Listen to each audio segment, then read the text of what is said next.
Hola les amis, j'espère que vous allez bien. Aujourd'hui on se retrouve pour une nouvelle vidéo dans laquelle je vais vous parler de la réincarnation jusqu'aux générations X, Y, Z et alpha. La réincarnation, qu'est-ce que c'est? Lorsqu'on prend la définition, ça veut dire concrétiser une idée ou une pensée abstraite.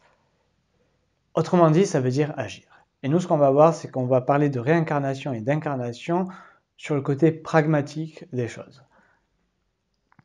Lorsqu'on parle d'incarnation et de réincarnation, ça s'applique directement à nous en tant qu'individus. Lorsque nous sommes petits, nous sommes amenés à grandir et nous allons passer par différentes étapes. L'adolescence, jeune adulte et après être parent. Toutes ces étapes, en fait, c'est de l'incarnation. C'est-à-dire on va mettre de côté différentes choses qui composaient en fait l'étape précédente, que ce soit nos jouets ou autres, et on va incarner la personne que l'on souhaite devenir, que l'on souhaite être et ce que l'on veut faire. Et ça, c'est vraiment très important parce que lorsque vous êtes petit, vous allez donc grandir, vous allez devenir un adolescent, vous ne serez pas comme tous les autres adolescents, vous serez vous-même.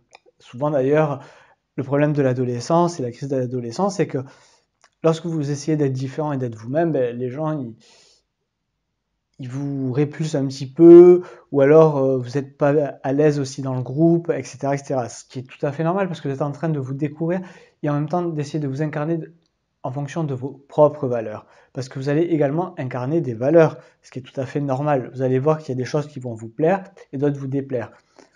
Donc c'est ok. Donc incarner, c'est vraiment tout ce qui concerne vous, ce que vous souhaitez montrer, cette image que vous souhaitez montrer, mais aussi vos valeurs, vos actions que vous souhaitez mettre en œuvre et avoir cette ligne directrice. C'est quelque chose de vraiment particulier et c'est ce qui vous définit en fait. Ça, c'est la réincarnation et l'incarnation. Lorsqu'on parle de génération X, Y, Z et alpha, on parle de périodes dans lesquelles des personnes sont nées et qui correspondent à un contexte socio-économique différent. Donc l'aspect sociologique va avoir une importance capitale pour leur fonctionnement et le fonctionnement de ces personnes ainsi que de leurs valeurs. Lorsqu'on regarde les générations X, elles ont souvent eu des parents qui sont toujours restés ensemble. Ça, ils ont connu le Minitel, mais surtout, il y avait très très peu de divorces, c'était très mal vu à l'époque, ça. Ça, c'était très important. Et du coup, ce qui se passait, c'est que les enfants reprenaient souvent ce que faisaient les parents. Il y a quelques-uns qui ont réussi à ne pas faire à reproduire donc ce que faisaient les parents. Et justement, cette génération X avait cette particularité d'être à la croisée des chemins et d'avoir ce choix de faire les choses différemment. La génération Y a connu quant à elle 3 choses assez importantes. Tout d'abord, la séparation parentale. On ne consomme plus sur des circuits courts, on va dans les hypermarchés, les supermarchés, mais on va également dans les restaurants fast-food parce que c'était tout nouveau pour nous. Et oui, voilà, bon, jusqu'à ce qu'on sache ce que c'est réellement. Mais bon, bref, ça c'est une autre histoire aussi. Donc ça c'était la deuxième chose. Et la troisième chose aussi, qui a été Internet, dans lequel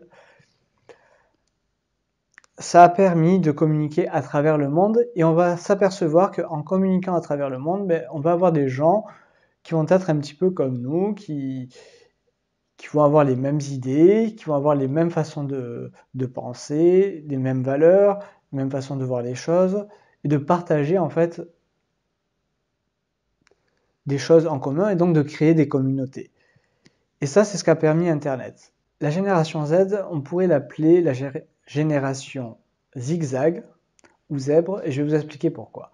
Parce qu'ils sont nés dans un contexte où tout a déjà été créé. Ils vont être, pour la plupart, beaucoup plus intelligents que notre génération et la génération précédente.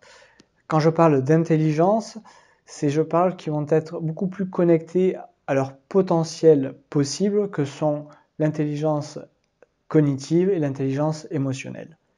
Et ils ont un fonctionnement qui est totalement différent de la société dans laquelle nous sommes nés, parce que nous sommes nés pour la génération Y à la fin d'une période et le début d'une autre période qui est la mondialisation, et eux ils sont apparus dès que la mondialisation était déjà en place. Leur difficulté, c'est que tout existe déjà et quelle est ma place en fait dans ce monde, quoi. Qu'est-ce que je peux faire, qu'est-ce que je peux apporter, qui je suis, quelque part, c'est un petit peu ça. Et en plus de ça, ils ont un autre avantage aussi, c'est que tout est déjà présent en termes de communication, tout ça. Ils vont avoir cette capacité à pouvoir développer plus rapidement leur potentialité sur l'aspect cognitif et émotionnel que nous aurions pu le faire auparavant. Quant à la génération alpha, si nous considérons que ce soit génération Z, Y ou X, l'informatique comme étant des outils, la génération alpha, elle va directement intégrer et vouloir intégrer la technologie au sein même de leur propre corps, au sein même de leur fonctionnement, et être le prolongement de ce qu'ils sont. Autrement dit, là on va vers le transhumanisme qu'on appelle. Ils vont arriver en fait dans un contexte où l'intelligence artificielle sera plus ou moins déjà présente.